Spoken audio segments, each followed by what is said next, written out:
I read Sound and Sound magazine religiously for decades.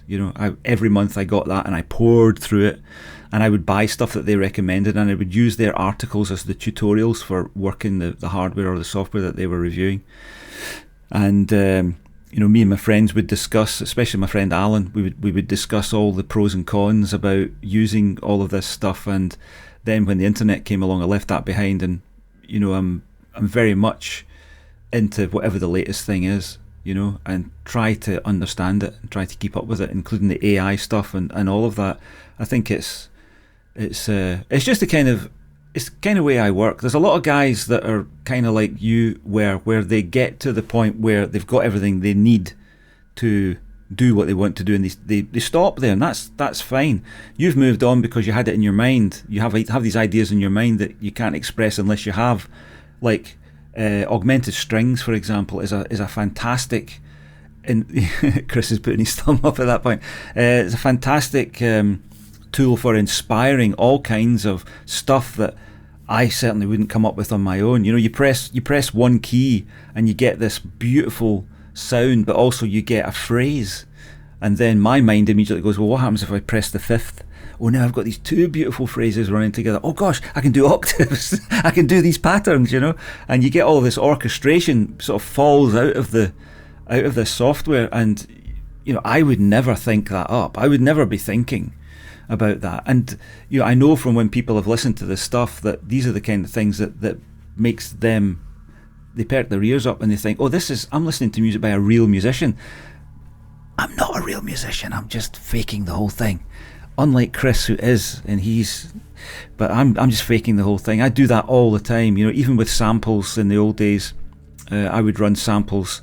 I would create new rhythms by recording samples and then playing them at the fifth and the third, and some, depending on the rhythm, it would come out and you would get these polyrhythms, and which sounds like, it sounds as complex as anybody, but it's really just a trick, and I use all of those tricks all the time to do what I do. And then when the iPad came along, I found that I could do lead lines like Rick Wakeman or Jordan Rudess, because I didn't have to worry about keys anymore.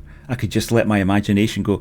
It needs to go up here, down there, round about there, 2 fingers onto that, and it was a great liberator. That's why I feel as though I have to be enthusiastic about AI, because that's what I've cheated for decades in the music I did. And the AI conversation at the moment reminds me of the conversation that happened around drum machines. First of all, they'll never be as good as drummers. Well, sorry folks, but they are now. And they just won't have the same feel as drummers. Well, you can, if you know what you're doing, you can get that, and they're still drummers. There are still drum machines, there are still drum software, and they're still drummers. And drummers are still the most sought after member of any band. I mean, if you get a great drummer, your band is halfway to where it needs to be, So I don't think the AI threatens creativity; it only enhances it. And I see, with that in mind, that Udio, I don't know if have you used Udio? I can't remember. I haven't. I went in there for like 10 minutes and made a couple of prompts like when it first came out, but right. But not for like, not because I fear it or anything like that. I just it didn't impress me too much enough to make me like want to mess with it. And it's like for the opposite reason why I don't mind making like image prompts, because I can't paint them or create those things. I still feel like I'm a far superior musician than any AI thing so far, so, till a point, when I say far superior, I mean, it could be, mediocrely. My superiority isn't my ability to create music and harmonize and make melodies. It's my uniqueness, I think, is what makes me feel like I stand out, which might only last for a month or two. It might last for another decade. Who knows how long I'll be more unique than AI. Well, I think those of us that are operating in a little niche corner are quite safe. Yeah. Because I don't think the AI will never have enough of our material to train itself. It'll never understand what we understand, because it can't. Because so even if it looked at all of the albums that I've done, it's only 80 albums, which for an AI is like nothing. It needs thousands of examples of country and western, and then it goes, well, I think I understand country and western now. But Periurban, Deafbydesign, It's never going to have enough stuff to train on. But Udio, they're serious. They are serious. Yeah. They're serious about their job. You can now download stems from the things that you create. You've got unlimited length, unlimited timeline. You can create as long as you want now, I think. I haven't tested it. I haven't really gone half an hour, but the pieces I did recently were compiled from lots of different takes. But I went back on a few days ago and went to download this thing, and it said, do you want to download? It used to be just MP3, and there was only it was no option, just download it in MP3. Now you can download waves at 48 kilohertz, and you can download 48 wave file stems for 4 instruments, for the drums, for the bass, for the vocals, and the rest. So that, my head just went, I thought, what the fuck? These guys are being sued by the record industry, and they're not reining back because they know what that lawsuit's about. It's not about stopping them. It's about the record industry getting their cut. That's what it's about. The record industry wants a little bit of the good stuff. And I'm pretty sure what Udio and the rest of them will be able to say is, look, once we are making money, that's entirely possible, but for the minute, we're losing shitloads. Even though I'm paying for it. If I sit there and do 100 tracks, there's no way that I'm paying what it would cost to do that. So it's a big investment for all of these AI companies just now, and they must be all crossing their fingers and hoping to hell that they get out of it in one piece. But the stems. So one of the problems with the AI drums is that it has a little pre-echo on the drums. You've probably heard that. Sounds like every drum's been played with brushes. You know, at the beginning of every single drum beat. It doesn't matter the genre that you use. But now that you can get the stems out for the drums, I can put a gate on that, is what is my plan, and I'll be able to make the drums sound. So you see, for me, it's not about, I'm different.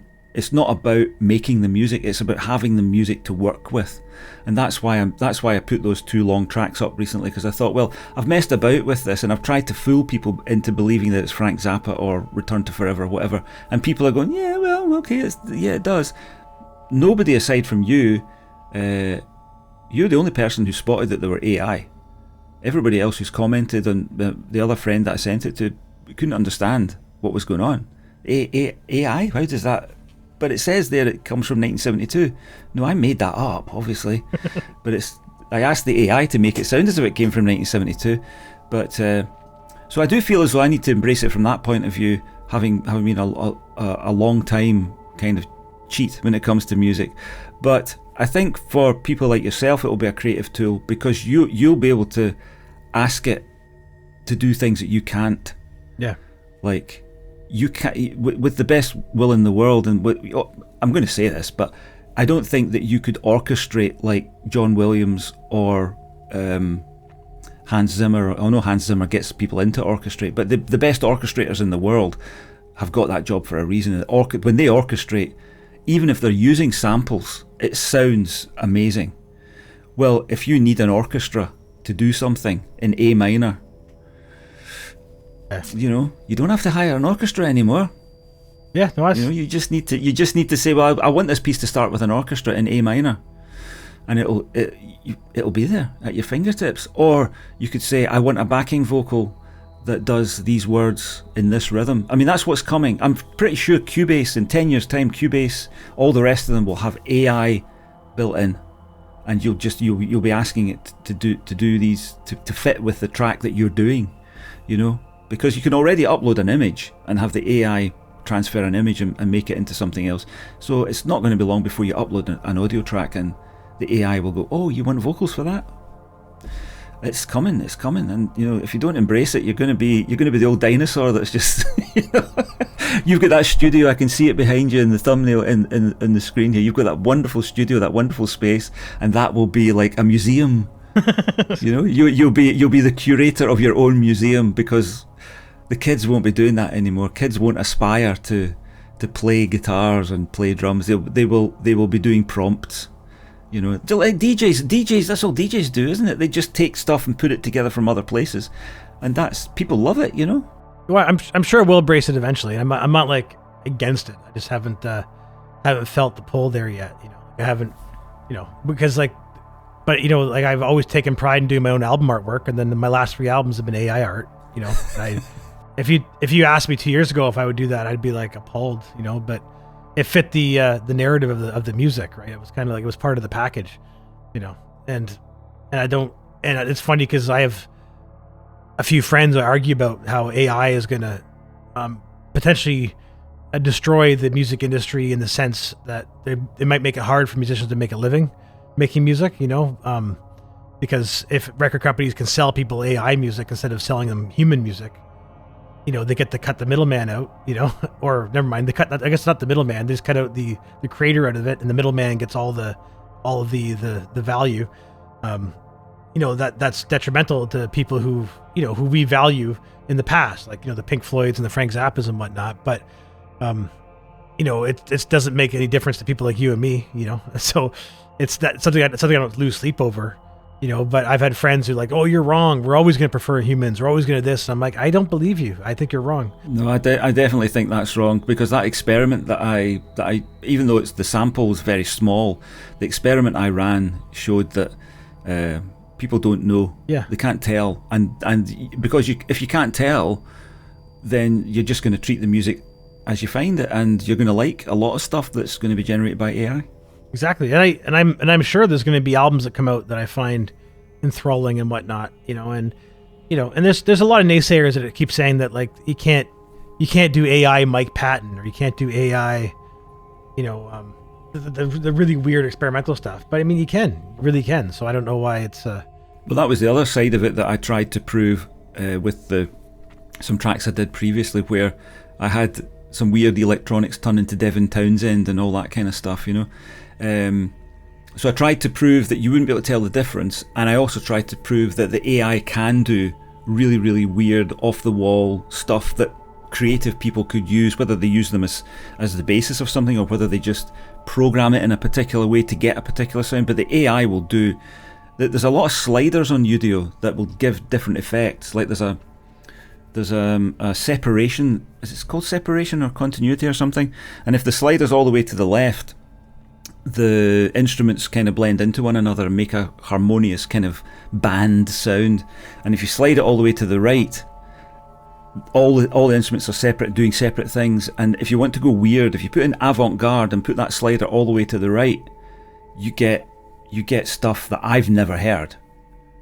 The AI is going, well, I'm not using a term of reference here. I'm just going avant-garde. Well, it's bringing stuff from all over the place, and you can create weird beats and all that kind of stuff, which you could sample and use, and weird vocal stuff. And yeah, I think it's all there. It's all there. It's all gonna happen, I think.